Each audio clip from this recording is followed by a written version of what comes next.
I believe that having come from a low-income family and having been a first-generation student myself means that I can play a translational role. I can both speak for first-generation students, but also speak the language of academe and maybe also speak the language of Washington. You know, we're all after the same things. You know, we're all trying to make the world better. I don't do my research so that I can see it in a journal. I do my research so it can affect the world. And moving it from the journal into the newspaper and into the halls of Congress is the way we can actually affect the world. This is a great university, and I want low-income kids in the state to know that it's open to them if they work hard enough. Making a difference right here at my home institution has been extremely gratifying. You know, the testifying before Congress is pretty cool, but hearing from the individual students whose lives are changed by a scholarship is probably the most moving to me.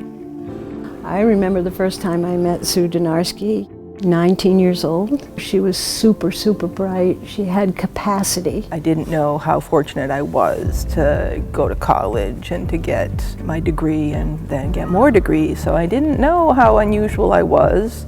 I didn't feel unusual at the time. I was just taking the path that was open to me and grabbing each opportunity that arrived. She came knowing who she was. She was a working class Somerville kid, which made her extremely unusual. I had a big thing that said Dynarski. I still have the letters at home. This is the front porch of the house I lived in my entire childhood.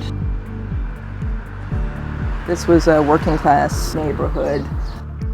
I didn't have much in the way of career aspirations, I have to say. Didn't really think much of the world beyond Somerville.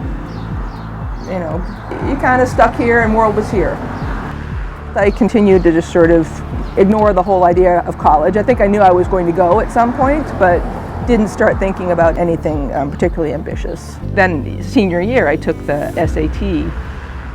Scores came in. I think I called my sister to help me interpret the scores. And I think she's like, those are really good. Apparently I test well. All the teachers knew my scores when I got to school and they were all flipped out. The guidance counselor said, you know, apply wherever you want to. And so I'd heard of Harvard.